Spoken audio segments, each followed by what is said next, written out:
ನಗರ police ಠಾಣೆ, ಹೊಸ ಮಾರುಕಟ್ಟೆ ಠಾಣೆ ಹಾಗೂ ಗ್ರಾಮೀಣ ಠಾಣೆ ವತಿಯಿಂದ ಮಾದಕ ವಸ್ತುಗಳ ಬಳಕೆಯ ದುಷ್ಪರಿಣಾಮಗಳ ಬಗ್ಗೆ ಜಾಗೃತಿ ಮೂಡಿಸುವ ಸಲುವಾಗಿ ವಾಕ್ ಅಂಡ್ ರನ್ ಕಾರ್ಯಕ್ರಮ ಹಮ್ಮಿಕೊಳ್ಳಲಾಗಿತ್ತು. ನಗರ ಪೊಲೀಸ್ ಠಾಣೆ ವತಿಯಿಂದ ವಾಕ್ ಅಂಡ್ ರನ್ ಕಾರ್ಯಕ್ರಮ ಆರಂಭವಾಗಿ ದೇವಿಕೆರೆ, ನಟರಾಜ್ ರಸ್ತೆ, ಹಳೆ ಬಸ್ ನಿಲ್ದಾಣ ವೃತ್ತ, ಕೋಟೆಕೆರೆ, ಮಾರಿಕಾಂಬಾ ದೇವಸ್ಥಾನ, ಶಿವಾಜಿ ಚೌಕ್, ಸಿಪಿ ಬಜಾರ್ ಮೂಲಕ ಪ್ರಮುಖ ರಸ್ತೆಗಳಲ್ಲಿ ಸುಮಾರು 4 ಕಿಲೋಮೀಟರ್ ವಾಕ್ ಅಂಡ್ ರನ್ ಕಾರ್ಯಕ್ರಮ ನಡೆಸಿ ಮಾದಕ ವಸ್ತುಗಳಿಂದ ಆಗುವ ದುಷ್ಪರಿಣಾಮಗಳ ಬಗ್ಗೆ ಭಿತ್ತಿಪತ್ರ, ಬ್ಯಾನರ್ ಹಿಡಿದುಕೊಂಡು ಘೋಷಣೆ ಹೇಳುವ ಮೂಲಕ ಸಾರ್ವಜನಿಕರಿಗೆ ಮಾದಕ ವಸ್ತುಗಳ ದುಷ್ಪರಿಣಾಮಗಳ ಬಗ್ಗೆ ಪೊಲೀಸರಿಂದ ಅರಿವು ಮೂಡಿಸಲಾಯಿತು. ತಮಾಷೆಗೆ ಮಾಡಿದ ಚಟ ಮುಂದೆ ಏರಲೇಬೇಕು ಚಟ. ದುರಭ್ಯಾಸ ಬಿಡಿ, ಆರೋಗ್ಯ ಪಡಿ, ಅಪರಾಧ ಮುಕ್ತ ಸಮಾಜಕ್ಕೆ ಎಲ್ಲರೂ ಬೇಕು. ಜಾಗೃತಿ ಕಾರ್ಯಕ್ರಮದಲ್ಲಿ ಸಿಪಿಐ ರಾಮಚಂದ್ರ ನಾಯ್ಕ್, ನಗರ ಠಾಣೆ ಪಿಎಸ್ಐಗಳಾದ ನಾಗಪ್ಪ, ಮಾಂತೇಶ್ ಕುಂಬಾರ್, ಹೊಸ ಮಾರುಕಟ್ಟೆ ಪಿಎಸ್ಐ ರತ್ನಕುರಿ, ಗ್ರಾಮೀಣ ಠಾಣೆ ಪಿಎಸ್ಐಗಳಾದ ಪ್ರತಾಪ್, ದಯಾನಂದ್ ಜೋಗ್ಳೇಕರ್ ಸೇರಿದಂತೆ ಸುಮಾರು 100ಕ್ಕೂ ಸಿಬ್ಬಂದಿಗಳು ಪಾಲ್ಗೊಂಡಿದ್ದರು.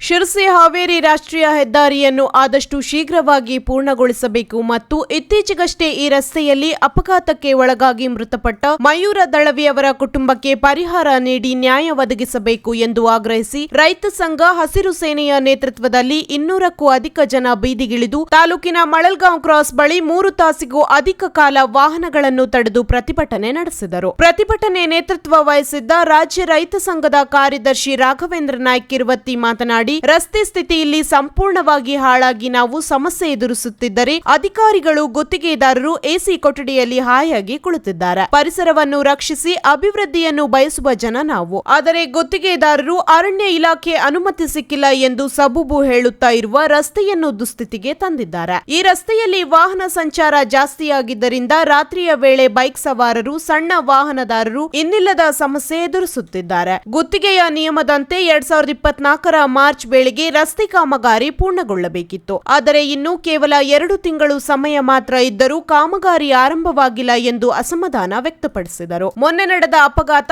ಮಯೂರ ದಳವಿ ಅವರ ಸಾವಿಗೆ ಹೆದ್ದಾರಿ ಪ್ರಾಧಿಕಾರವೇ ನೇರ ಹೊಣೆಯಾಗಿದೆ. ಅವರಿಗೆ 2 ಸಣ್ಣ ಮಕ್ಕಳಿದ್ದು ಕುಟುಂಬಕ್ಕೆ ಆಸರೆಯೇ ಈಗ ಇಲ್ಲದಂತಾಗಿದೆ. ಗುತ್ತಿಗೆದಾರರು ಸೂಕ್ತ ಪರಿಹಾರ ಒದಗಿಸಬೇಕು ಎಂದು ಆಗ್ರಹಿಸಿದರು. ಕಾಂಗ್ರೆಸ್ ಪ್ರಮುಖ ಸಿಎಫ್ ನಾಯ್ಕ್ ಮಾತನಾಡಿ, ಕಳೆದ 3 ವರ್ಷದ ಹಿಂದೆಯೇ ಈ ರಸ್ತೆ ಗುತ್ತಿಗೆಗೆ ನೀಡಲಾಗಿದೆ. ಉತ್ತರ ಕನ್ನಡಕ್ಕೆ ಸಂಬಂಧಿಸಿದಂತೆ 50 ಕಿಲೋಮೀಟರ್ ಮಾರ್ಗದಲ್ಲಿ ಇದುವರೆಗೆ ಕೇವಲ 3 ಕಿಲೋಮೀಟರ್ ಮಾತ್ರ ರಸ್ತೆಯಾಗಿದ್ದು ಹೇಳಿ ಕೇಳುವವರೇ ಇಲ್ಲದಂತಾಗಿದೆ. ರಸ್ತೆಯ ಸ್ಥಿತಿ ನೋಡಲಾಗದೆ ಶಾಸಕ ಭೀಮಣ್ಣ ನಾಯ್ಕ್ ಸ್ವಂತ ಖರ್ಚಿನಲ್ಲಿ ರಸ್ತೆ ಹೊಂಡ ತುಂಬಿಸಿದರೂ ಹೆದ್ದಾರಿ ಪ್ರಾಧಿಕಾರ ಮೌನವಾಗಿ ಕುಳಿತಿರುವುದು ಆಶ್ಚರ್ಯ ಮೂಡಿಸಿದೆ ಎಂದು ಆಕ್ರೋಶ ವ್ಯಕ್ತಪಡಿಸಿದರು. ಶಿರಸಿ ಉಪವಿಭಾಗಾಧಿಕಾರಿ ಪ್ರತಿಭಟನಾ ಸ್ಥಳಕ್ಕೆ ಬರಬೇಕು, ಇಲ್ಲಿಯ ಸ್ಥಿತಿ ಗಮನಿಸಬೇಕು ಎಂದು ಆಗ್ರಹಿಸಿದ ಪ್ರತಿಭಟನಾಕಾರರು, ರಸ್ತೆ ಗುತ್ತಿಗೆದಾರರು ಸ್ಥಳದಲ್ಲಿಯೇ ಮೃತ ಕುಟುಂಬಕ್ಕೆ ಪರಿಹಾರ ಘೋಷಿಸಬೇಕು ಎಂದು ಪಟ್ಟು ಹಿಡಿದರು. ಇದಾವುದಕ್ಕೂ ಸೂಕ್ತ ಸ್ಪಂದನೆ ಸಿಗದಿದ್ದಾಗ ಹುಬ್ಬಳ್ಳಿ ರಸ್ತೆ ತಡೆಗೂ ಪ್ರತಿಭಟನಾಕಾರರು ಮುಂದಾದರು. ಸ್ಥಳಕ್ಕೆ ಆಗಮಿಸಿದ ಉಪ ತಹಶೀಲ್ದಾರ್ ರಮೇಶ್ ಹೆಗಡೆ ಹಾಗೂ ಗುತ್ತಿಗೆದಾರ ಕಂಪನಿ ಅಮ್ಮಾಪುರ ಕನ್ಸ್ಟ್ರಕ್ಷನ್ ಪ್ರಮುಖರು, ಹಿರಿಯ ಅಧಿಕಾರಿಗಳೊಂದಿಗೆ ಮಾತನಾಡಿ ಮೃತ ಕುಟುಂಬ ಹಾಗೂ ಪೊಲೀಸ್ ಅಧಿಕಾರಿಗಳ ಸಮ್ಮುಖದಲ್ಲಿ ಸೂಕ್ತ ಪರಿಹಾರ ನಿರ್ಧರಿಸುವುದಾಗಿ ತಿಳಿಸಿದರು. ಪ್ರತಿಭಟನೆಯಲ್ಲಿ ರಾಜ್ಯ ರೈತ ಸಂಘ ಮತ್ತು ಹಸಿರು ಸೇನೆ ಜಿಲ್ಲಾಧ್ಯಕ್ಷ ಸತೀಶ್ ನಾಯ್ಕ್, ಜಿಲ್ಲಾ ಪ್ರಧಾನ ಕಾರ್ಯದರ್ಶಿ ಜಾಕೀರ್ ಹುಸೇನ್, ತಾಲೂಕಾಧ್ಯಕ್ಷ ಪ್ರಮೋದ್ ಜಕ್ಕಣ್ಣನವರ್, ಕಾರ್ಯದರ್ಶಿ ದೀಪಕ್ ಶೇಟ್, ಸುನೀಲ್ ನಾಯ್ಕ್ ಸೇರಿದಂತೆ ಮುಂತಾದವರು ಪಾಲ್ಗೊಂಡಿದ್ದರು. ಮನೆ ಯಜಮಾನ ಇಲ್ಲ ಅಂತಾದ್ರೆ ಏನ್ ಮಾಡ್ಬೇಕು?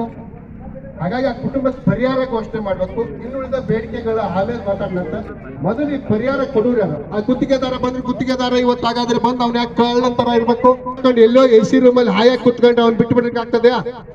ಅವನು ತಾನು ಬರೋದೇ ಇಲ್ಲ ಅಂತ ಮಂಡಾಟ ಮಾಡಿದ್ರೆ ಅವನ ಪ್ಲಾಂಟ್ಗಳು ಎಲ್ಲಿದ್ದಾವೆ ಅಲ್ಲಿ ನಾವು ಕಠಿಣ ನಿರ್ಧಾರ ತಗೋಬೇಕಂದ್ರೆ ಆ ಪ್ಲಾಂಟಿಗೆ ನಾಳೆ ಅವು ದೋಷ ಆದ್ರೆ ಅದಕ್ಕೆ ಜವಾಬ್ದಾರ ನಾವಾಗಲ್ಲ.